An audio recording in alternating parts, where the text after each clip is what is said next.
चलिए बिस्मिल्लाहिर्रहमानिर्रहीम। आप लोगों को आवाज़ आ रही है और सर की स्क्रीन शॉट नज़र आ रही है?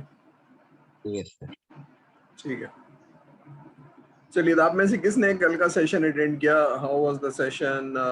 मैं था नहीं एक्चुअली, मैं यूनिवर्सिटी में था, कल इंटरव्यू कर रहा था। तो हाउ वाज द सेशन? क्या सीखा, किसने किया था? Anybody you have attended? किसी ने आप में से?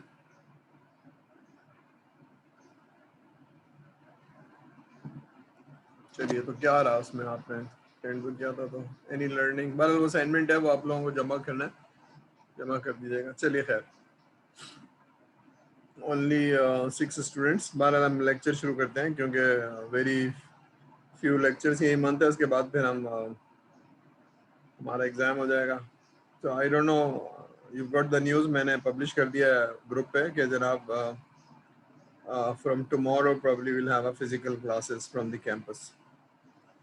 चलिए, तो हम सॉफ्टवेयर इंजीनियरिंग पढ़ रहे हैं और सॉफ्टवेयर इंजीनियरिंग में हमने अभी तक प्रोसेसेस पढ़ लिए, रोल पढ़ लिए और रिक्वायरमेंट इंजीनियरिंग पढ़ ली, और ये समझ लिया कि जनाब जब लार्ज और कॉम्प्लेक्स टीम, लार्ज और कॉम्प्लेक्स सॉफ्टवेयर बनाना होता है और आप एक बड़ी टीम का पार्ट होते हैं, तो it is difficult to understand the requirement and then converting that into very specific requirements and developing code, and before giving it to the customer, do the testing.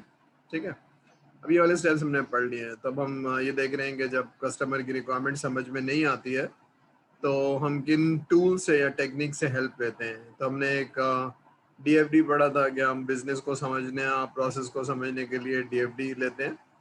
तो any question from the data flow diagram? थोड़ी सी practice कर लीजिएगा, थोड़ी सी और चीज़ें देख लीजिएगा, we got limited time. लेकिन अगर किसी को समझ में नहीं आ रहा है तो पूछ लीजिए, लेकिन otherwise will move towards use case से फंक्शनैलिटी को समझते हैं और लॉक करते हैं। सिस्टम समझ में आ गया हमें, DFD के थ्रू इंफॉर्मेशन कैसे ट्रांसफ़र होती है, लेकिन यूज़ केस के थ्रू हम ये देखते हैं कि क्या क्या फंक्शनैलिटी चाहिए अब सिस्टम में। ठीक है ना? वो तो अब इसमें देखेंगे कि किस तरह से एक्टर है, किस तरह से, not the detail of it, लेकिन हम देखेंगे। तो there are two methodology, not two methodology, two parts of it. Actually, one is a use case diagram and one is a textual explanation. हम देखते हैं अभी। चलिए, ये पढ़ लीजिए, देखिए क्या लिखा है।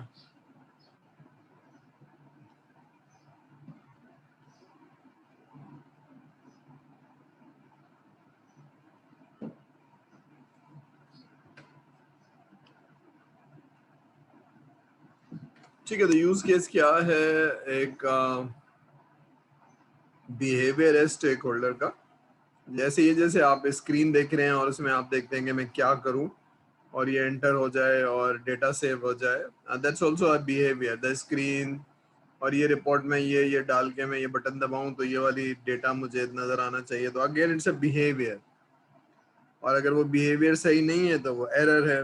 ठीक है ना? The use case captures the control between stakeholder in a system about its behaviour. ठीक है, तो इसमें हम क्या देख रहे होते हैं? हम ये तीन चीजें देख रहे होते हैं। क्या ना, आप चार चीजें इसलिए कि एक एक्टर है जो सिस्टम से बातचीत कर रहा है या एक्ट कर रहा है।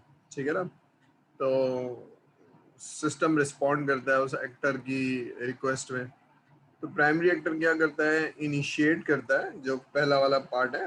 प्राइमरी एक्टर क्या करता है? इनिशिएट करता है सम इंटरेक्शन। अभी मैं एग्जांपल से समझा दूंगा मैं तीन चीज़ों का क्या मतलब है। ठीक है, इनिशिएट करता है टू गेट सम रिस्पॉन्स या गोल या पर्पस। ठीक है, सिस्टम क्या करता है? रिस्पॉन्ड करता है। ठीक है, और देर आर डिफरेंट सिनेरियोज, एक नॉर्मल सिनेरियो और एक एबनॉर्मल सिनेरियो है। ठीक है ना? तो हम यही देखते हैं कि अगर आप सिस्टम के साथ बातचीत कर रहे हैं या सिस्टम को इनिशिएट कर रहे हैं तो क्या करेगा। तो एक्चुअली हम देख रहे हैं कि सॉफ्टवेयर की फंक्शनैलिटी क्या है, क्या क्या करना चाहिए, और एक्टर एक्टर एक्चुअली वो रोल है जो ये करेगा। ठीक है, अब ये देखिए, ये एक यूज केस है। हम अब आगे पढ़ेंगे डिटेल में, लेकिन अभी जो मैंने आपको पीछे बताया है कि यूज केस क्या होता है। यूज केस एक सिस्टम का बिहेवियर होता है। तो हम जरा देखते हैं सिस्टम का बिहेवियर क्या होता है। और हमने कहा कि जरा प्राइमरी एक्टर क्या करता है, इनिशिएट करता है टू अकम्प्लिश अ गोल, और मशीन क्या करती है, मशीन रिस्पॉन्ड करती है, या जो जो सिस्टम है वो रिस्पॉन्ड करता है। देयर आर डिफरेंट सिनेरियोज, ठीक है। तो ये हम ज़रा समझते हैं, लेकिन समझने से पहले मैं दोबारा से आपको डेफिनेशन की तरफ ले जा रहा हूँ कि ये है अ यूज केस, बिहेवियर है किसका, लोगों का, स्टेक होल्डर्स का, और इसमें प्राइमरी एक्टर क्या कर रहा है, इनिशिएट करता है मशीन को या सिस्टम को। तो ठीक है, सॉरी, एक मिनट, ठीक है। और सिस्टम रिस्पॉन्ड करेगा बेस्ड ऑन सर्टेन कंडीशंस, और ये नॉर्मल बिहेवियर भी हो सकता है और नॉट नॉर्मल बिहेवियर भी हो सकता है। तो देयर आर डिफरेंट सिनेरियोज, ठीक है। अब हम जरा समझते हैं कि सर ने डेफिनेशन क्या बताई है, ठीक है। तो ये एक सिस्टम है एटीएम मशीन, क्योंकि हमें पता है एटीएम मशीन क्या करती है। तो हम अच्छा, ये डिपॉजिट मनी पाकिस्तान में नहीं होता है, तो मैं इसको ज़रा चेंज कर देता हूँ सेकंड से।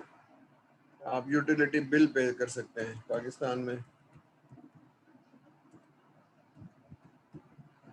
ठीक है, यूटिलिटी बिल्स, ठीक है। अच्छा, मैं यहाँ सिर्फ समरी दे रहा हूँ। ये एक बाउंड्री है एटीएम सिस्टम की, तो ये यूज केस की बाउंड्री हुआ करती है, और ये एक कस्टमर है जिसको हम प्राइमरी कह रहे हैं, जो शुरू करेगा, ठीक है। और ये सेकेंडरी कस्टमर है अ, जो भी इस सिस्टम से भी अटैच है, यानी ये एटीएम की जो मशीन है ये ऐसे ही नहीं होगी, ये किसी से अटैच होगी। तो हम जरा देखते हैं बैंक, या आखिर में भी है एग्जाम्पल। तो प्राइमरी कस्टमर क्या करेगा, मशीन को एक्टिवेट या इनिशिएट करेगा, ठीक है ना। आप जाते हैं, मशीन में कार्ड डालते हैं और पिन कोड डालते हैं, और उसको बताते हैं कितने पैसे मुझे दे दो, ठीक है। तो यू गॉट अ पर्पस, यानी आपका एक मकसद है जिसकी वजह से आप जाते हैं। आपके पैसे खत्म हो गए, आप एटीएम मशीन के पास गए और उससे पैसे विड्रॉ करना चाह रहे हैं, ठीक है। तो ये आपकी रिक्वेस्ट हो गई। अब मशीन कैसे रिस्पॉन्ड करेगी, मशीन कनेक्ट करेगी आपको थ्रू बैंक से, और बैंक में अगर आपके डेटाबेस में अकाउंट है, यानी आप 20,000 रुपये मांग रहे हैं या 10,000 रुपये मांग रहे हैं, तो आपके अकाउंट में वो होना चाहिए, ठीक है। अगर वो है और आपका पिन नंबर वैलिड है, रिस्पॉन्ड कर रहा है, तो फिर ये चेक आपको वेरीफाई हो जाएगा और फिर आप के पैसे निकल जाएंगे, ठीक है। ये एक सिनेरियो है, ठीक है ना। तो इनिशिएट किया, गोल किया, रिस्पॉन्ड किया, और एक सिनेरियो है। यहाँ तक बात समझ में आ गई। Normal scenario, majority of the cases क्या होगा, आप जाएंगे या कोई भी कस्टमर जाएगा, मशीन में कार्ड डालेगा, पिन नंबर डालेगा और रिक्वेस्ट करेगा, तो पैसे आ जाएंगे। That's a normal scenario. यहाँ तक बात समझ में आ गई, क्लियर है भाई? Is it okay, do you understand what I am, ठीक है, ठीक है। अच्छा, what are the different scenario. अब डिफरेंट सिनेरियो में बहुत कुछ हो सकता है। मसलन मैंने कार्ड डाला और पिन नंबर डाला और उससे बोला कि जनाब 10,000 रुपये दे दो, तो 10,000 रुपये नहीं आए, रसीद आ गई कि जी 10,000 रुपये डिडक्ट हो गए, ठीक है। तो दैट्स एन एबनॉर्मल सिनेरियो, यानी एटीएम मशीन में पैसे नहीं थे, तो मैकेनिकली तो उसने पैसे बाहर भेजे, लेकिन वो समझा एटीएम मशीन के सेंसर ने बताया कि पैसे बाहर चले गए, और उसने एक रसीद आउटपुट दे दी मुझे कि भाई आपके 10,000 रुपये आपको मिल गए, पैसे उसमें थे नहीं। That's a scenario. एक सिनेरियो है कि मैंने कार्ड डाला और पिन नंबर डाला और कार्ड स्टक हो गया, कार्ड बाहर नहीं आ रहा है, पैसे मिल गए, सारा कुछ है, कार्ड बाहर नहीं आ रहा है, कार्ड फंस गया मेरा। तो अब पैसे तो मिल गए, लेकिन मेरे कार्ड पे अब कोई भी ट्रांजेक्शन कर सकता है, निकाल के कुछ भी कर सकता है। तो एक ये सिनेरियो है। एक ये सिनेरियो है कि मैंने डाला और पैसे की रिक्वेस्ट की, तो वहां से जवाब आ गया कि जी पैसे खत्म हो गए। हाँ, ये भी बहुत सारे सिनेरियो है, ठीक है ना। तो तो दीज आर ऑल, जब आप सॉफ्टवेयर बना रहे हैं तो सॉफ्टवेयर के परस्पेक्टिव से क्या है, एक प्रोसेस क्या है कि कस्टमर ने कार्ड डाला, पिन नंबर डाला और मशीन ने पैसे दे दिए, ये एक सिनेरियो है, यानी ये एक सॉफ्टवेयर का प्रोसेस है। लेकिन अगर ऐसा नहीं हुआ, ऐसा हुआ तो क्या करेगा, तो फिर सॉफ्टवेयर क्या करेगा, मैसेज देगा कि जनाब पैसे नहीं है। अगर ऐसा नहीं है, इफ ये ना व्हाट इफ जो आप लिखते हैं ना, अगर ये कंडीशन लिखते हैं, लूप क्या नाम है, डिसीजन, अगर ऐसा हुआ तो क्या होगा, ऐसा होगा तो क्या होगा, अब ये सारे कंडीशंस आप लिख रहे हैं, ठीक है ना, सॉफ्टवेयर का कोड बना रहे हैं, अगर ऐसा हुआ तो क्या होगा, ऐसा हो गया तो ये क्या कर रहे हैं आप, actually you are writing functionality कि कस्टमर को क्या चाहिए, ठीक है ना। जब वो स्क्रीन आएगा एटीएम का तो बटन आ जाएंगे, मैं बटन दबाऊंगा, पिन कोड डालूंगा, कैश विड्रॉल डालूंगा, तो फिर उसके बाद आ जाएगा, अमाउंट पूछेगा वो, ठीक है ना। तो स्क्रीन नजर आ रही है मुझे और उसकी रिस्पॉन्स नजर आ रही है, तो I am trying to understand the functionality. तो यूज केस क्या बताता है, यानी एटीएम के अंदर ये मुझे 3-4 फंक्शनैलिटी, 1 2 3 4 जो इलिप्स नजर आ रहे हैं आपको, दीज आर द फंक्शनैलिटी। अब कैश विड्रॉल कैसे होगा उसकी डिटेल में बता दूंगा आपको किसी टेक्स्ट में लिख के, यूटिलिटी बिल कैसे पे होगा, ट्रांसफर ऑफ मनी कैसे होगा, बैलेंस चेक कैसे होगा, ये सारी चीज़ें। तो इसमें कौन एक्टर है, इसमें एक बैंक का कस्टमर है और एक बैंक खुद है, यानी ATM machine should be connected via cables through bank database. ठीक है, तो बात समझ में आ रही है, इससे स्कोप लॉक हो जाता है, इससे फंक्शनैलिटी लॉक हो जाती है, दोनों की अंडरस्टैंडिंग। अब बैंक के जो लोग हैं वो बैंकिंग जुबान बोलते हैं और मैं टेक्नोलॉजी बोलता हूँ, लेकिन यहाँ पर एग्रीमेंट आ जाएगा कि भाई चौथी के अलावा कोई चीज़ नहीं मिलेगी आपको, लिखा हुआ है ना, ये मिलेगा, ये मिलेगा, ये मिलेगा, अब इसके अंदर क्या होगा वो हम डिसाइड कर लेंगे, लेकिन इसके अलावा कुछ नहीं मिलेगा। ठीक है, डू यू एग्री कि जो इनटेंजिबल है रिक्वायरमेंट्स उसको हम टेंजिबल और विजिबल बना रहे हैं और एग्रीमेंट ला रहे हैं कि भाई ये मिलेगा, उसके अलावा कुछ नहीं मिलेगा। क्लियर हो रही है बात, स्कोप लॉक हो रहा है, रिक्वायरमेंट लॉक हो रही है, क्लियर हो रही है बात भाई लोग?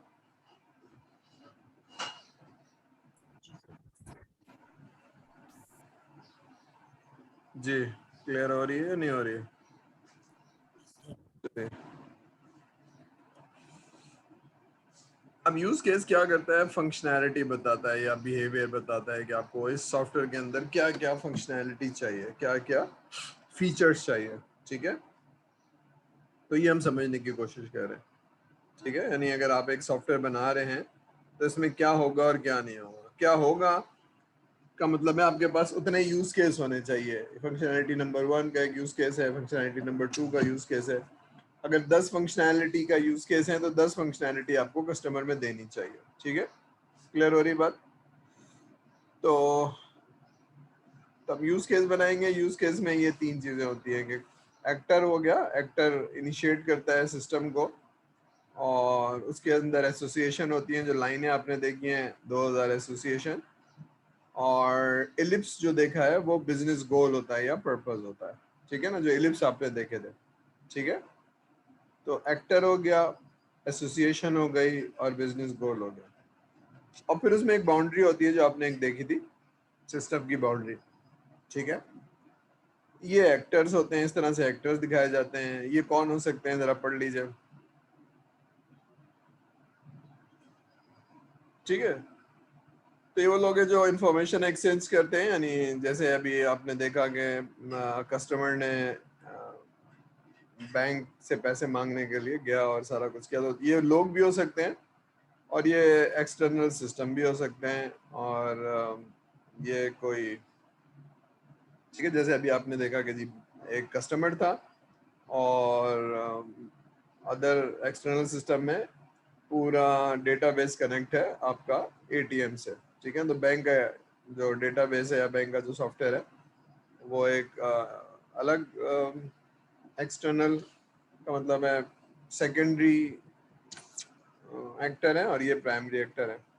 तो इसी तरह से अगर मैं कोई सेल्स एंड डिस्ट्रीब्यूशन का सिस्टम बना रहा हूँ तो उसमें ये वो लोग हैं जो एक्टर हो सकते हैं, सेल्स का manager, storekeeper, sales officer, फिर एग्जांपल दूंगा तो आपको समझ में आएगा, ठीक है ना। देयर आर डिफरेंट रोल्स, ये लोग हैं। सेल्स मैनेजर कैसे एक्ट करेगा, तो मैं एक सिस्टम आपको समझाने की कोशिश करूंगा सेल्स एंड डिस्ट्रीब्यूशन का, ठीक है। अब ये यूज केस क्या है जनाब, ये यूज केस हैं, हमें सेल्स एंड डिस्ट्रीब्यूशन का स्टॉक मैनेज करना है, सेल्स करनी है, और कुछ स्कीम्स होती है जो हमें अप्रूव करनी है। ठीक है, तो ये फंक्शनैलिटी हमें चाहिए, ये वाली फंक्शनैलिटी चाहिए, ये चाहिए, ये चाहिए। एक्चुअली है क्या, ये बिजनेस की रिक्वायरमेंट है।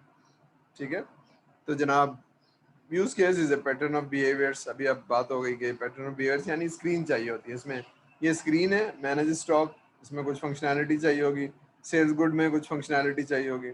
ठीक है, अब हम देखेंगे कि यूज केस होता कैसे, उसके कुछ स्टेप्स हैं, पहले हम देखेंगे उन स्टेप्स को। तो find use case, examine each actor and it's need. ठीक है, तब आपने देखना है कि अगर मैंने सेल्स एंड डिस्ट्रीब्यूशन का सिस्टम समझना है तो मैं ये देखूंगा कि सेल्स एंड डिस्ट्रीब्यूशन के अंदर कौन कौन से एक्टर्स हैं और कौन कौन सी फंक्शनैलिटी चाहिए। ये वही फंक्शनैलिटी आपको, तो उस हिसाब से हम देखेंगे।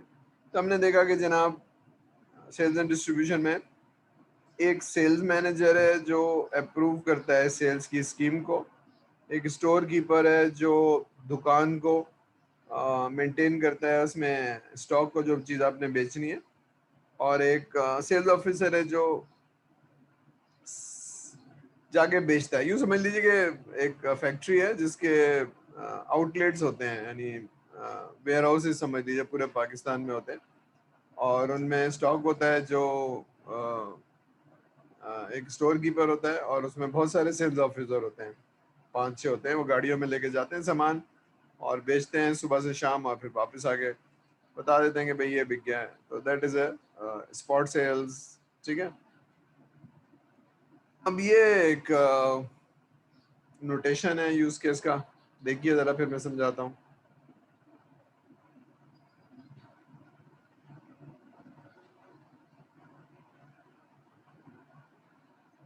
ठीक है, तो अब आप देख रहे हैं कि ये एक्टर है, ये एक यूज केस है। अच्छा, इसको इसको फंक्शनैलिटी कह देते हैं, इसको यूज केस नहीं कहते। पूरा यूज केस है एक्चुअली ना, ये लिखा हुआ है, तो इसको हम फंक्शनैलिटी कह देते हैं।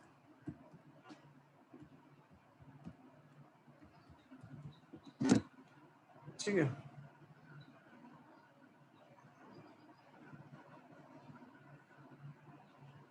तो ये फंक्शनैलिटी चाहिए। तो आप देखते हैं कि हमारा एक सिस्टम है, यानी ये बाउंड्री देख रहे हैं आप। ठीक है, बाउंड्री में अभी एक बात हो रही है स्टॉक इशुएंस की। तो स्टॉक इशुएंस का एक हमने फंक्शनैलिटी देनी है, एक स्क्रीन देनी है। तो इसको कौन एक्टिवेट करेगा जनाब, स्टोर कीपर इशू करेगा, स्क्रीन खोलेगा और स्टोर करेगा, मैंने ये दे दिया, मैंने ये दे दिया। किसको दे दिया, सेल्स पर्सन को दे दिया। ठीक है ना, तो सेल्स पर्सन रिक्वेस्ट करेगा,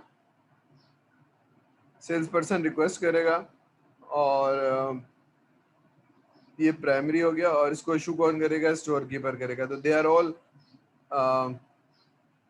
एक्टर्स।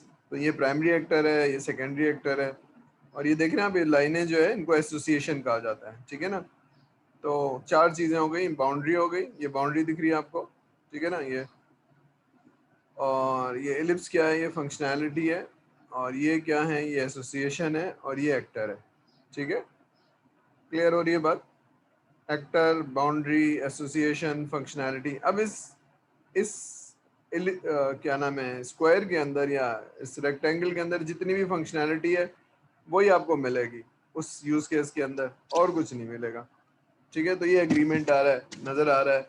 ठीक है, मैं बिजनेस नहीं समझता, मैं टेक्नोलॉजी का आदमी हूँ, जैसे आप सीएस के आदमी हैं या सॉफ्टवेयर इंजीनियरिंग के आदमी हैं, तो आपकी डोमेन की नॉलेज अच्छी नहीं होगी, यानी आपको सेल्स एंड डिस्ट्रीब्यूशन जो मैं अभी आपको समझा रहा हूँ वो इतनी अच्छी नहीं होगी। बिजनेस का आदमी आपको अच्छी तरह से समझाएगा, तो आप इसको डॉक्यूमेंट कर लेंगे। तो what am I doing is, पहले तो मैंने डीएफडी बना के पूरे प्रोसेस को समझा जो अभी यहाँ नहीं है, लेकिन बहरहाल अब मैं क्या कर रहा हूँ, मैं फंक्शनैलिटी को लॉक कर रहा हूँ कि यूज केस बना के। तो यहाँ तक क्लियर है, समझ में आ रहा है, कोई चैलेंज तो नहीं है कोई।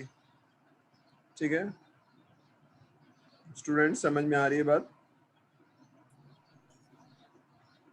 कोई बताएगा सर को समझ में आ रही है या नहीं आ रही है? आ रही है, ठीक है, चलिए आगे चलते हैं।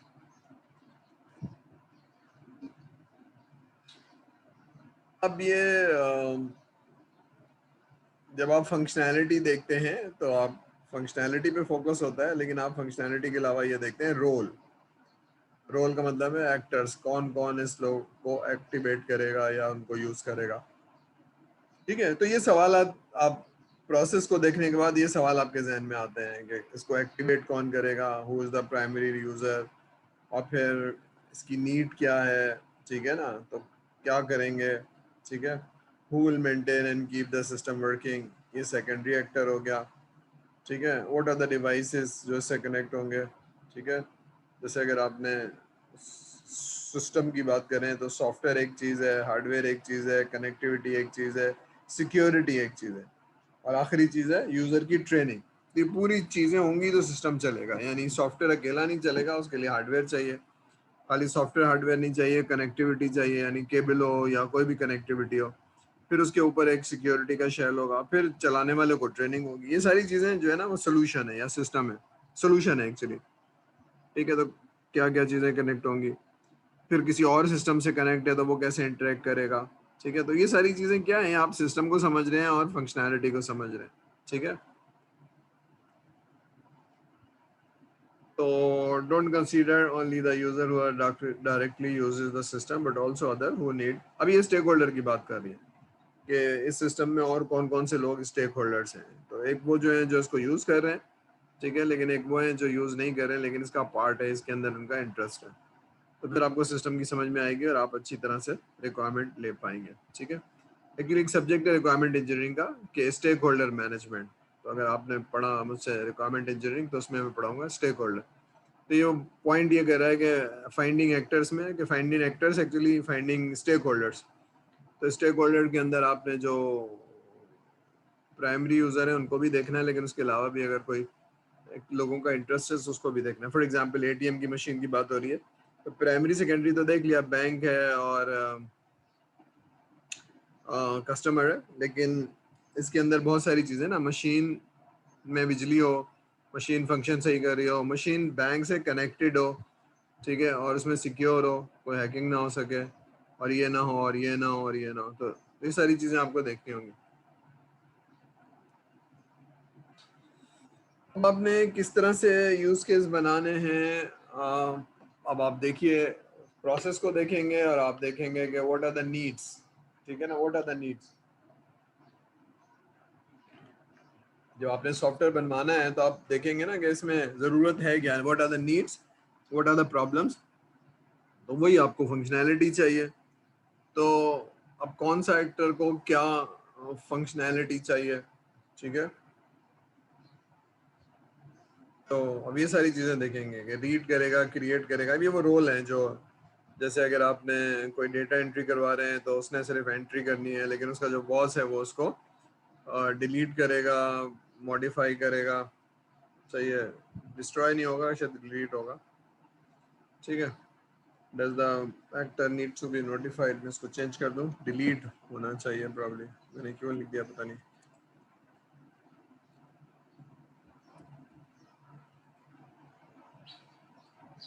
ये ऑटो करेक्ट है, इसको चेंज कर दिया होगा।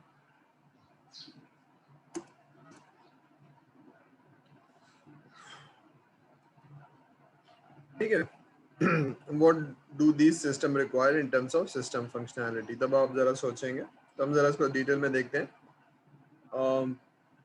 अब ये थोड़ा सा एक्सप्लेनेशन है कि जो आप यूज केस लिखते हैं, इसमें एक तो यूज केस डायग्राम पढ़ लिया आपने, ठीक है, जो अभी तक हमने पढ़ी है। दूसरा उसका नैरेटिव भी होता है, यानी उसकी थोड़ी सी डिटेल होती है। थोड़ी सी इसलिए कह रहा हूँ कि बहुत ही समराइज और स्ट्रक्चर्ड होती है, यानी एक खास फॉर्मेट में होती है उसकी भी नैरेटिव। उसमें pre condition, post condition, use case की सारी चीज़ें। ठीक है, तो हम देख लेते हैं। ठीक है, तो यूज केस डायग्राम जो अभी तक आपने देखा है, that is use case diagram, graphically बना हुआ होता है, स्कोप को लॉक करता है, सारी चीज़ें करता है। ठीक है, पढ़ लीजिए। ठीक है, तो अभी तक जो पढ़ा है that was use case diagram, लेकिन अब जो पढ़ने जा रहे हैं वो है यूज केस नैरेटिव। एक टेक्सचुअल डिस्क्रिप्शन होता है खास फॉर्मेट में, और यूज केस का जो डिटेल है या जो नैरेटिव है या जो एक्सप्लेनेशन समझ लीजिए वो इसमें लिखा होता है। बट ये ऑल्सो दोनों एक दूसरे को कॉम्प्लीमेंट करते हैं, यानी यूज केस को समझने के लिए नैरेटिव को ज़रा पढ़ना और उसको अंडरस्टैंड करना हेल्प करेगा आपको यूज केस समझना। ठीक है, ठीक है। तो ये टेक्निक्स है, use case is a technique, ताकि आप उसको समझ पाए कि अब ये एक यूज केस लिखा हुआ है, ठीक है, उसका टेम्पलेट है। देखिए फिर मैं समझाता हूँ। नंबर है, नाम है, प्रायोरिटी है, प्री कंडीशन है, पोस्ट कंडीशन है, ठीक है, प्राइमरी एक्टर, सेकेंडरी एक्टर, फिर सिनेरियोज हैं। सिनेरियो है जो नॉर्मल सिनेरियो है, और एक एक्सटेंशन है। तो डिफरेंट सिनेरियो का एक्सटेंशन एक ऐसा भी हो सकता है, ऐसे भी हो सकता है, ऐसे भी हो सकता है। तो अभी हमने बात की ना डिफरेंट सिनेरियोज, तो ये वो है कि अगर 3 सिनेरियो हैं तो आप लिखिए ये 3 सिनेरियो है, ठीक है। तो अब कोई आपने यूज केस, एक सिस्टम को आप स्टडी कर रहे हैं जिसमें 10 यूज केस है, तो आप लिख देंगे 1 2 3 4 जो भी है, उसका नाम लिखेंगे कि ये वाला जो है वो सेल्स का है, ये वाला डिस्ट्रीब्यूशन का है, ये वाला स्टॉक का है, ये वाला फलाने का है। ठीक है, जैसे अगर आप कोई सिस्टम बना रहे हैं, कोई फॉर एग्जांपल प्रीवियस केस में हमने डीएफडी पढ़ा था, किसका, हॉस्पिटल मैनेजमेंट सिस्टम का या क्लिनिक का।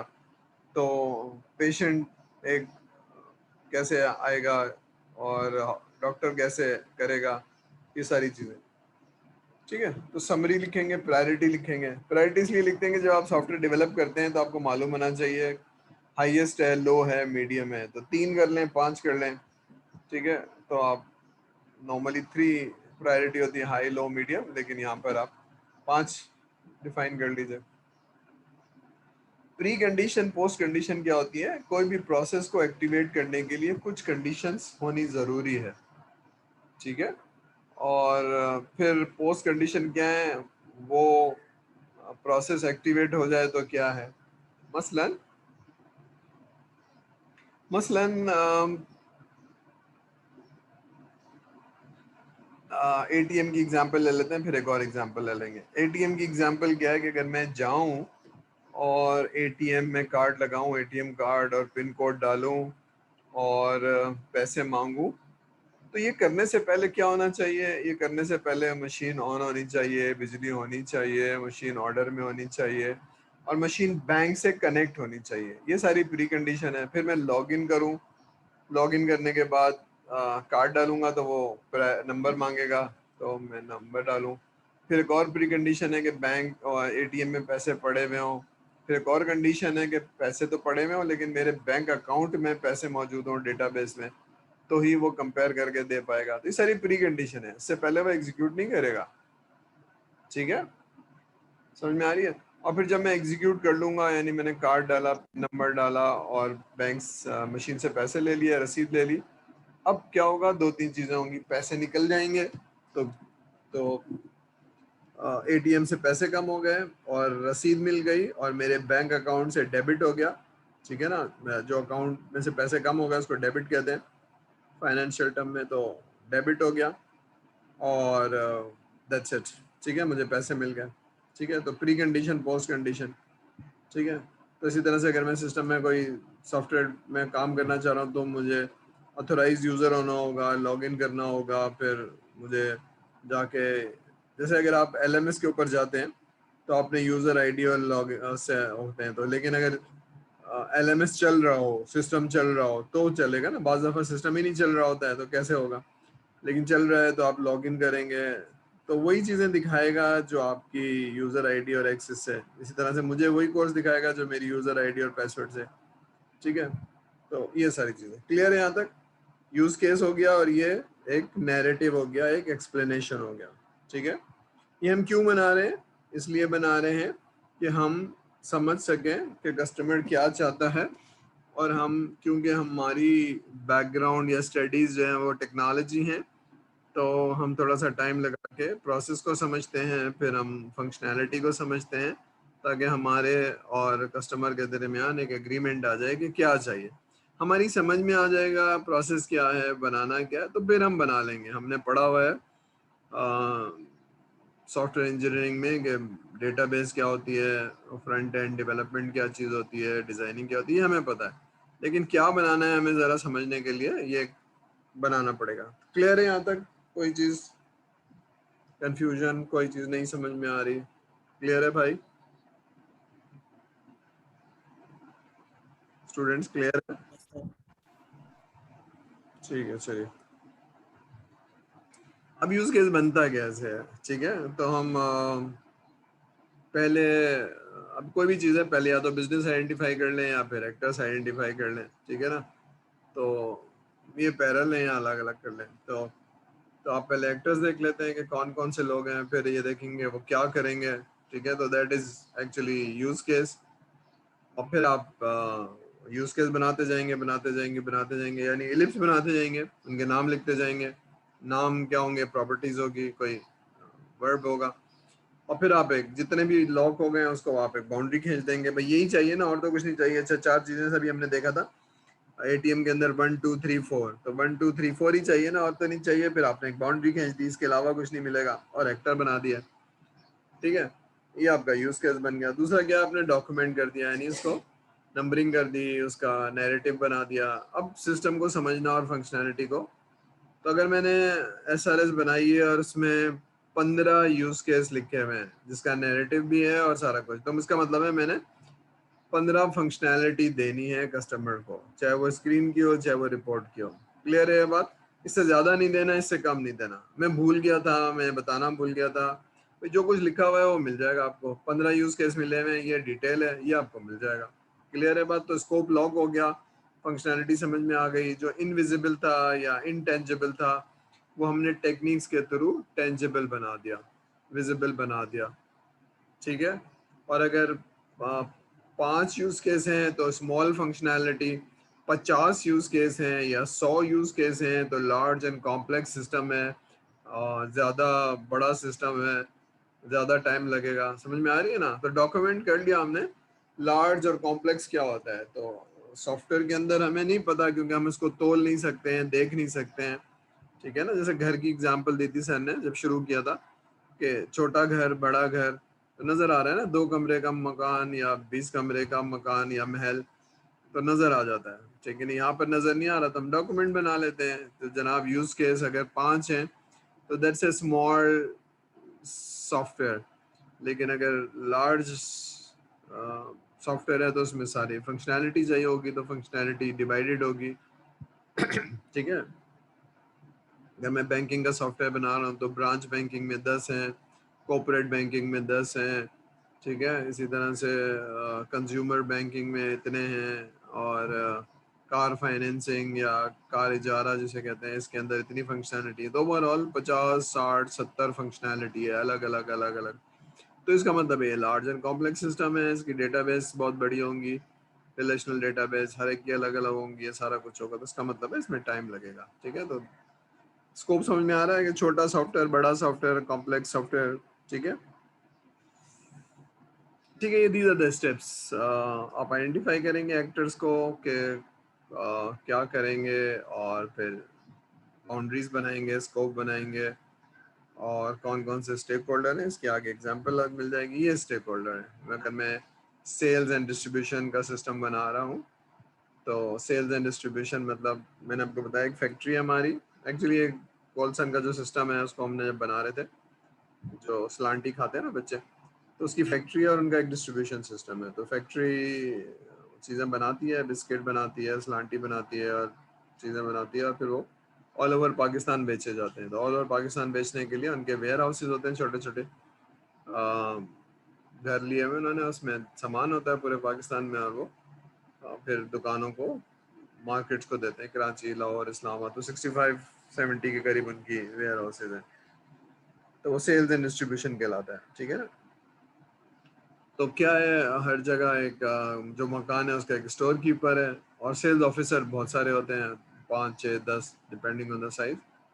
और वो सुबह गाड़ी लेके जाते हैं, सामान बेचते हैं और फिर वापस आ जाते हैं, बता देते हैं कि भाई 100 लेके गया था, इसमें से 80 बिक गए हैं और 20 रह गए हैं, तो वापस ले लीजिए, इस तरह से। तो ये वो लोग हैं, स्टोर कीपर है, सेल्स एडमिन, सेल्स ऑफिसर है, एडमिन ऑफिसर है। फिर इन सारों के ऊपर जो रीजन होता है उसमें एरिया सेल्स मैनेजर होता है, ठीक है ना? ये स्टॉक रिक्विजिशन, माल बिक गया, कम हो गया, तो फिर वो मंगवाएगा फैक्ट्री से मंगाएगा या कहीं और से मंगवाएगा, ठीक है? तो एक्चुअली फैक्ट्री से मंगवाया जाता है सामान, ठीक है? तो ये है, तो लेफ्ट साइड पे जो आपको नजर आ रहे हैं एक्टर्स हैं, और आखिर में जो डिस्क्रिप्शन है ये इनका डिस्क्रिप्शन लिखा हुआ है, तो ये एक्टर्स हैं, ठीक है। अब इसका हम देखेंगे यूज केस क्या होता है।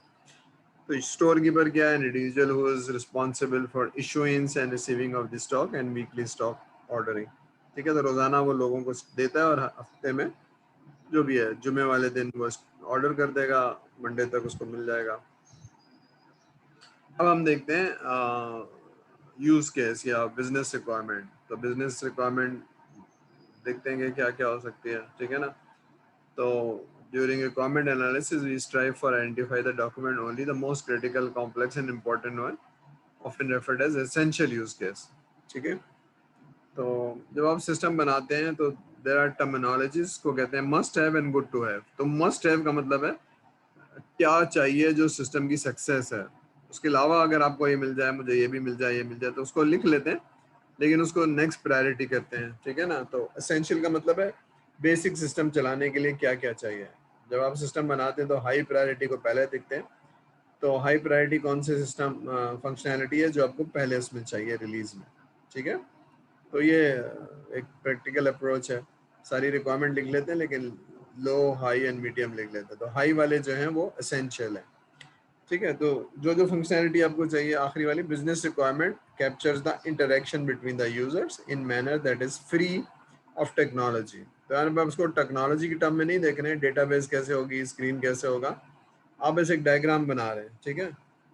तो लेफ्ट साइड पे आपने